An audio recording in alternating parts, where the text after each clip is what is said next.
Hey guys, welcome back to my channel. If you're new here, my name's Meg, welcome, and if you're returning, then welcome back. So, I have finished my Easyjet training. Oh my god, the longest, well actually no, not the longest 3 weeks of my life. It went quite quickly, but it was very intense. I feel like I learned a lot in the small space of time that I had to learn it all. But I'm qualified, I've graduated, I'm officially cabin crew.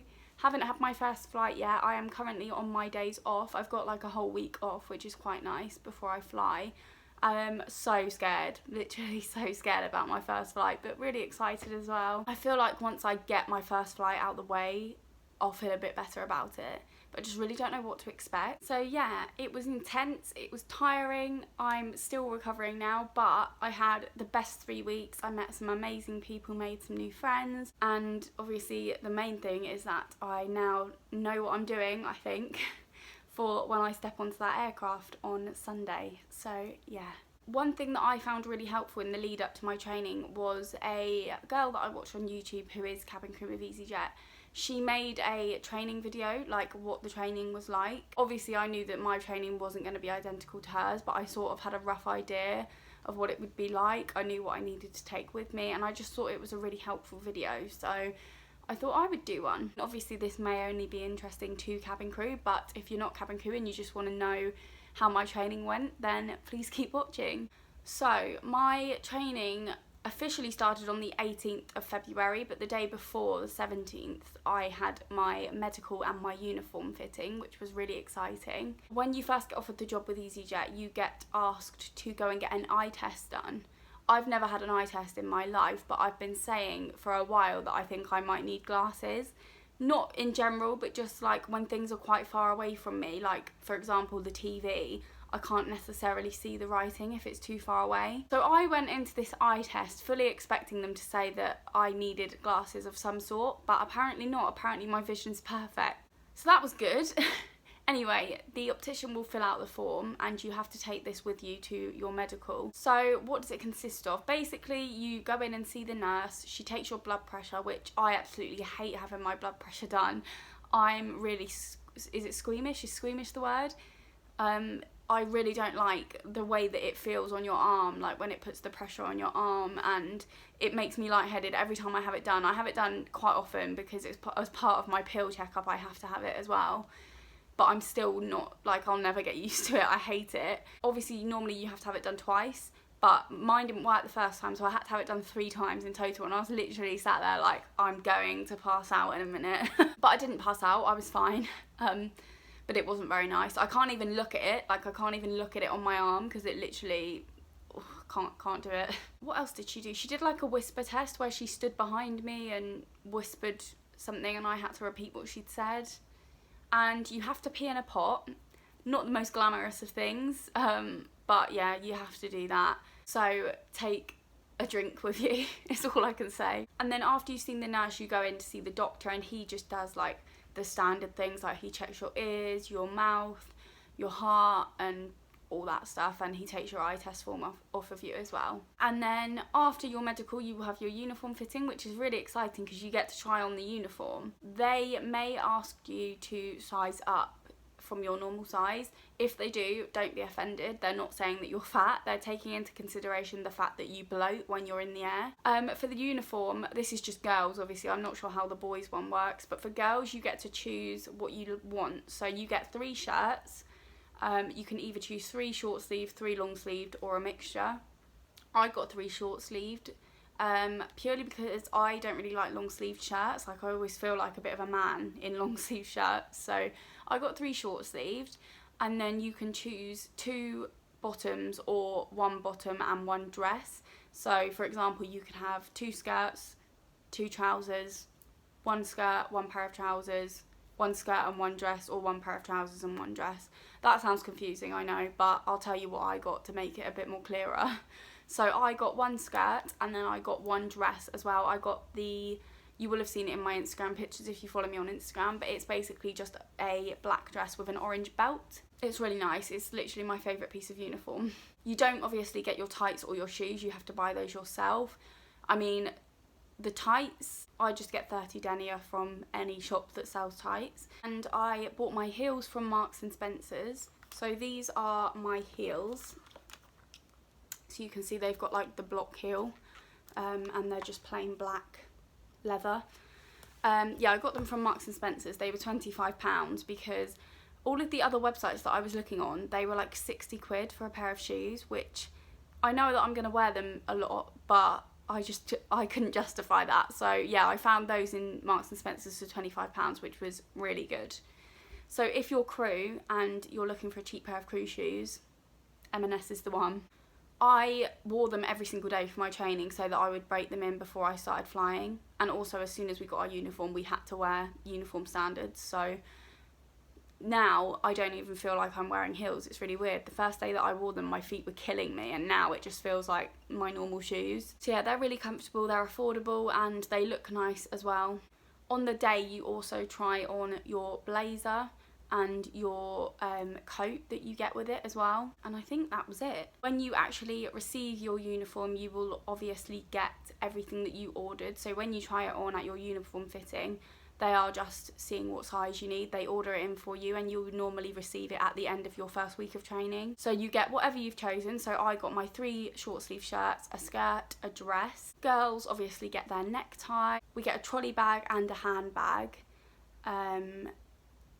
Ice tongs, your apron, your money wallet, your high-vis jacket that you have to wear to and from the aircraft. The coat that you get is really nice as well. I really like the coat. It's like a black trench coat with a nice belt on it. It's really nice. I think that's it. But literally, it was like Christmas when we all got our uniform. We were all opening it in our lunch break, like so excited. Anyway, so that is the day before your training starts. When you have your first day, I have to admit the first day is quite boring. It's a lot of paperwork, it's a lot of people talking at you, telling you things, it's a lot of information. I'm pretty sure we just had we had a talk with, I think, the duty manager, and then we went into a computer room and made all of our accounts. So you basically you get given your crew number, which you use to sign into everything, and then you have to just set up all your passwords. And we just had a lot of things that we had to sign and read through. It was a long day, actually. It was probably the longest day out of all of our days that we spent training, because it was boring. We weren't actually up and doing anything, and we hadn't really started learning anything at this point either. However, the first week is purely all safety procedures. So it's, I think, 5 days of safety procedures. So you have your wet drill. You basically have to go we went to the local leisure centre, to the swimming pool. Annoyingly, my training, or my first week of training anyway, fell in the week of half term, so there was quite a few kids there, but we get one of the pools to ourselves. We don't have to obviously do it around other people. Basically, you have to jump into the pool and show that you can swim from one end to the other unaided, basically. And then you will put on your life jacket and inflate it, and then you have to jump in and swim from one side to the other again. You have to do it on your back because it's really, really hard to swim on your front with a life jacket on. And then after you've done that, you basically all just get into the raft. But it was really fun. We'd only known each other for a day at this point, but it made us bond. We got really close after that. It was fun. It didn't feel like we were being assessed, even though we were. It doesn't feel like it. It's not like a full-on exam conditions, you're being assessed, you're being watched. It's just fun. As long as you can swim, you don't have anything to worry about, basically. If you are offered a job as cabin crew and you're not a strong swimmer or you can't swim, then you need to get lessons, because that's literally one of the most basic things, that if you fail that, then they probably will just let you go straight away. What else did we have on our first week? We had our slide descent, so you get to go down the big inflatable slide. That was fun. You get to put out a real fire as well, which I was really excited about. I've never put out a fire before. I don't even think I've ever been shown how to use a fire extinguisher before, so it was really fun. I'm really glad that I learned that skill. And you just learn all of your emergency procedures, what to do when there's an emergency landing, how to open the door in an emergency, how to open it normally, how to close it normally. It's a fun week, actually. I would say that my safety week was my favourite week. We had a really good trainer as well. He was just so good. We really bonded with him and with each other in that week, so I think that's why it was our favourite week. So I technically had Monday to Sunday, because Monday was my medical and my uniform fitting, but then Tuesday was my first day. So I did Tuesday to Sunday, and then I had 2 days off.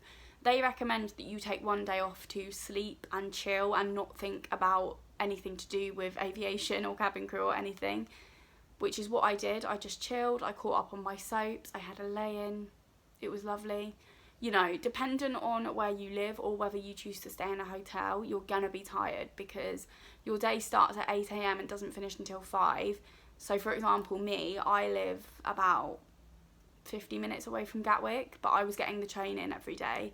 So I was getting on the train at 6:39, so I was getting up at about 5:30 every morning, and then I wasn't getting home until about 6, 6:30. So they are long days, you do get tired. So yeah, definitely take your first day to just chill.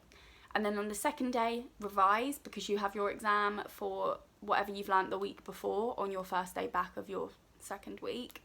So we had our SEP exam, which I passed. I think I got 3 questions wrong. You have to get 90%, which I think I got 96%. I was pretty happy with it though. I felt prepared for SEP, like I wasn't as worried about SEP as I was about some of my other exams. And then for the rest of that first day, we pretty much just talked about like what makes good cabin crew. And then at the end of that day, you do your dangerous goods exam, which is an open book exam, so you don't need to worry about that one. You don't need to learn every single dangerous good off by heart and what category they fall under, because you can just look it up during your exam. The next day we did our aviation security day, so basically just learning about what to do in a situation where you were hijacked, or you know, if there was a terrorist situation, and basically like how to do our security checks and things like that. And then you do an aviation security exam at the end of the day.